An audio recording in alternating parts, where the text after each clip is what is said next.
ஸ்ரீகுருப்போ நம. அபார கருணாசிந்தும் ஞானதம் சாந்தரூபிணம் ஸ்ரீச்சந்திரசேகரகுரும் பிரணமாமி முதான்வகம்.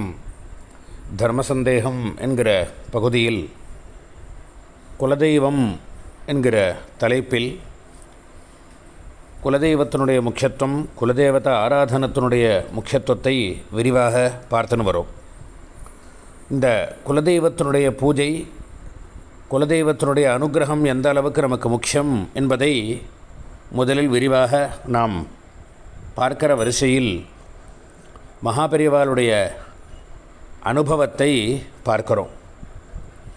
அப்படி காஞ்சி மடத்தில் மகாபெரிவா இருக்கிற சமயத்தில் தினமும் மதியம் பூஜையெல்லாம் பூர்த்தியாகி பிக்ஷை பூர்த்தியான பிறகு சிறிது நேரம் ஓய்வு எடுத்து பிறகு மடத்திற்கு வரக்கூடியதான தபால்கள், பத்திரிகைகள் அனைத்திற்கும் பிரசாதங்கள் அனுப்புவது என்கிற ஒரு வழக்கம். தினமும் அன்று வந்திருக்கக்கூடியதான பத்திரிகை, தபால்கள் அனைத்தையும் பெரியவாள்கிட்ட கொண்டு வந்து கொடுப்பா. பெரியவாள்கிட்ட பக்கத்தில் உட்கார்ந்து படித்து காமிப்பா. அப்படி ஒருவர் ஒரு கல்யாண பத்திரிகை அனுப்பியிருக்கார். இது மாதிரி கல்யாண பத்திரிக்கை வந்திருக்கு என்று பெரியவாள்கிட்ட சொன்னதும், வாசி அப்படின்னு பெரியவா சொன்னான், படின்னா. உடனே அவர் ஸ்வஸ்தி ஸ்ரீ நிகழும் அப்படின்னு ஆரம்பித்தார். உடனே பெரியவா, ஏண்டா பத்திரிக்கை அப்படியே ஆரம்பமாகிறது, மேலே என்ன போட்டிருக்கு அப்படின்னு கேட்டார். ஸ்ரீராம ஜெயம், அதிலிருந்து படிக்கணும் என்பதை பெரியவா காண்பித்து அதிலிருந்து படின்னார். அப்போது ஸ்ரீராம ஜெயம், செல்லாண்டியம்மன் துணை, விவாக சுபமுகூர்த்த பத்திரிகை, நிகழும் ஸ்வஸ்தி ஸ்ரீ அப்படின்னு படிக்க ஆரம்பித்தார். அப்படி அந்த பத்திரிகையை பூரா படிக்கிறத கேட்டுன்னு இருந்தா. கடைசியில் இப்படிக்கு விஸ்வநாதையர், கங்கை கொண்ட சோழபுரம் அப்படின்னு பத்திரிக்கை முடியறது. அவ்வண்ணமே கோரும் அப்படின்னு இன்னொரு பக்கம். அது வரைக்கும் படித்து முடித்ததும் பெரியவா திரும்பி படி அப்படின்னா.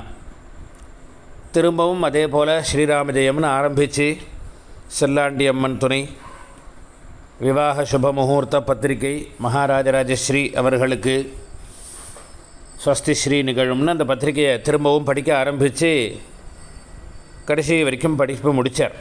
இப்படிக்கு விஸ்வநாதையர், கங்கை கொண்ட சோழபுரம் அப்படின்னு அப்படி 2 தடவை படித்து நிறுத்தினார். உடனே பெரியவா,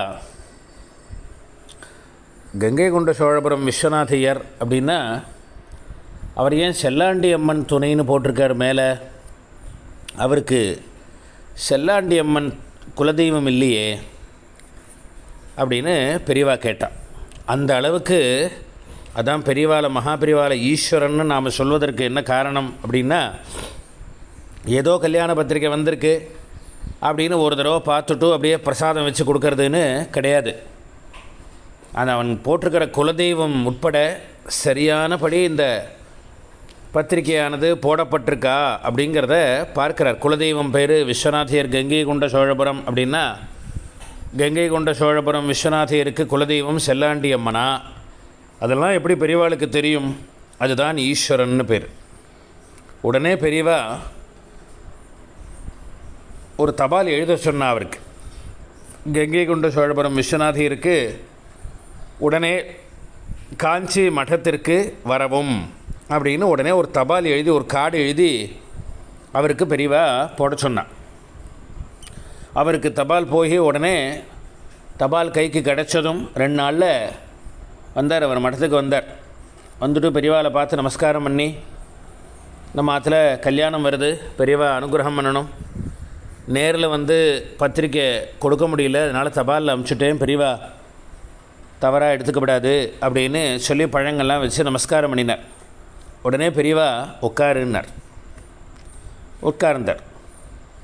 கல்யாண பத்திரிக்கை கையில் வச்சுட்டுருக்கியா அப்படின்னு கேட்டார். ஆமாம், எடுத்து வாசி அப்படின்னு நான் பெரியவா.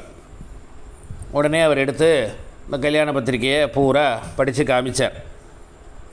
உனக்கு என்ன குலதெய்வம் அப்படின்னு கேட்டா பெரியவா. உடனே அவர் சிறுவாச்சூர் மதுரை காளியம்மன் தான் குலதெய்வம் அப்படின்னார். ஏன் பத்திரிக்கையில் செல்லாண்டி அம்மன்னு போட்டிருக்கு, குலதெய்வத்தை மாற்றிட்டியோ அப்படின்னு கேட்டா பெரியவா. இல்லை அப்படின்னார். உடனே பெரியவா அதோடு விடலை.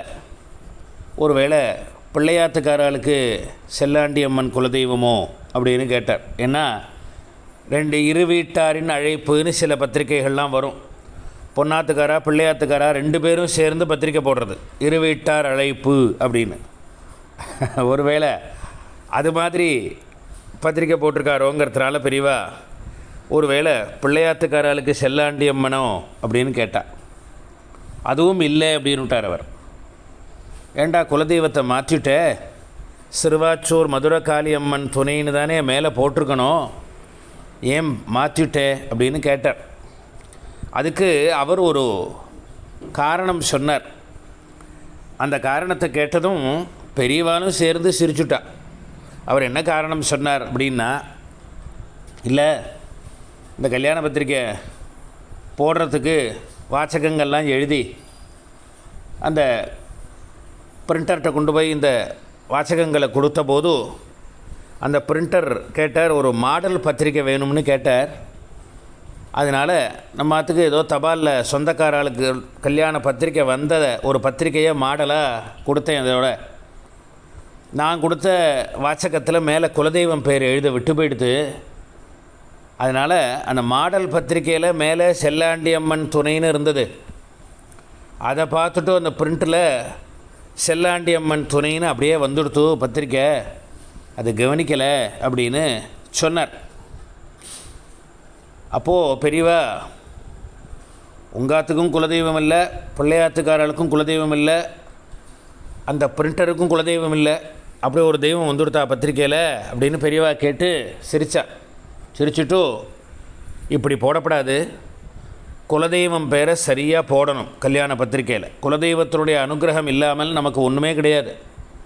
ஆகையினாலே இந்த பத்திரிக்கையை எடுத்துன்னு போய் திருத்தி மதுரை சிறுவாச்சூர் மதுரை காளியம்மன் துணைன்னு போட்டு பத்திரிக்கை எடுத்துன்னு வந்தால் தான் நான் பிரசாதம் கொடுப்பேன் அப்படின்னு பெரியவா சொன்னான். பெரியவாளுக்கு அதை பற்றி என்ன கவலை, அதனால தான் அவரை ஜெகத்குருன்னு சொல்கிறோம். அப்படி ஜெகத்குரு அப்படிங்கிறவாளுக்கு பொறுப்பு ரொம்ப ஜாஸ்தி. எந்தெந்த குடும்பத்தார்கள்லாம் வந்து அவளை பார்த்து நமஸ்காரம் பண்ணுறாளோ அத்தனை குடும்பத்தார்களுடைய சுகதுக்கங்களில் குருவுக்கும் பங்கு உண்டு. ஏன்னா தர்மசாஸ்திரம் என்ன சொல்கிறதுன்னா, சிஷ்ய பாபம் குரும் விரஜேத்து அப்படின்னு இருக்குது தர்மசாஸ்திரத்தில். அப்படி ராஜ்ஞா ராஷ்டிரகிருதம் பாபம், அப்படி ஜனங்கள்லாம் செய்யக்கூடியதான புண்ணிய காரியங்களில் அந்த தேசத்தினுடைய ராஜாவுக்கும் பங்கு இருக்குது. ஜனங்கள்லாம் செய்யக்கூடியதான பாப காரியங்களில் ராஜாவுக்கும் பங்கு இருக்குது, வந்து சேரும், பங்கு வரும். அப்படி ராஜ்ஞா ராஷ்டிரகிருதம் பாபம் ராஜபாபம் புரோஹிதம், ராஜா பண்ணக்கூடியதான புண்ணியங்களில் ராஜாவினுடைய புரோஹிதருக்கு வரும், புண்ணியம் வரும். ராஜா பண்ணக்கூடியதான பாப காரியங்களில் புரோஹிதருக்கும் பங்கு வரும். பர்த்தாரம் ஸ்திரீகிருதம் பாபம், அப்படி ஸ்திரீகள் கல்யாணமான ஸ்திரீகள் பண்ணக்கூடியதான பாபங்களில் கணவருக்கு பங்கு வரும். சிஷ்ய பாபம் குரும் விரஜேத்து, சிஷ்யன் பண்ணக்கூடியதான பாபங்களில் குருவுக்கும் பங்கு உண்டு. அதனால் அவன் நல்லதே பண்ணணும் அப்படிங்கிற கவலை குருவுக்கு எப்பொழுதுமே இருக்கும். அதனால் அந்த அளவுக்கு பொறுப்பாக விசாரிப்பான். அப்படி மகாபெரிவா, நான் பிரசாதம் கொடுக்க மாட்டேன் மட்டத்திலேருந்து, அந்த பத்திரிக்கை எடுத்துன்னு போய் திருத்தி சிறுவாச்சூர் மதுரை காளியம்மன் துணைன்னு பத்திரிக்கை போட்டு எடுத்துன்னு வா, அப்புறம்தான் நான் அந்த கல்யாணத்துக்கு பிரசாதம் கொடுப்பேன் அப்படின்னு சொல்லி பெரியவா அனுப்பினான். அப்படி இந்த குலதெய்வத்தினுடைய பேர் மாறக்கூடாது. அப்படி கல்யாண பத்திரிக்கையில் மேலே குலதெய்வம் பேர் தான் முதல்ல போட்டிருக்கும். அது எந்த அளவுக்கு முக்கியங்கிறத பெரியவா இந்த இடத்துல காமிச்சு, நீ போயிட்டு திரும்ப இந்த பத்திரிக்கையை போட்டு எடுத்துன்னு வான்னு அனுப்பிட்டா. அது வரைக்கும் பிரசாதம் தரமாட்டேன்னு பெரியவா சொன்னான். பிறகு அவர் எடுத்துன்னு போய் திருத்தி பெரியவாளுக்காக திருத்தி பத்திரிக்கை போட்டு எடுத்துகிட்டு வந்த அப்புறம்தான் பெரியவா பிரசாதம் கொடுத்தா. அப்படி ஒவ்வொரு சின்ன சின்ன விஷயத்தில் கூட மகா பெரியவா ரொம்ப முக்கியத்துவம் எடுத்துட்டு அதை கவனித்து ஏதோ வந்திருக்கு அப்படின்னு இல்லாமல் கவனித்து விசாரித்து தான் பிரசாதங்கள்லாம் கொடுப்பா. இப்படி எவ்வளவோ அனுபவங்கள் மகாபெரிவாள்கிட்ட உண்டு. அப்படி குலதெய்வத்தினுடைய பெயரை நேராக சரியானபடி போட்டு எடுத்துன்னு வந்த பிறகுதான் அவருக்கு கங்கை கொண்ட சோழபுரம் விஸ்வநாதையருக்கு பிரசாதம் கொடுத்தா மகாபெரிவான்னு ஒரு அனுபவம். மேற்கொண்டு அடுத்த பதிவில் பார்ப்போம்.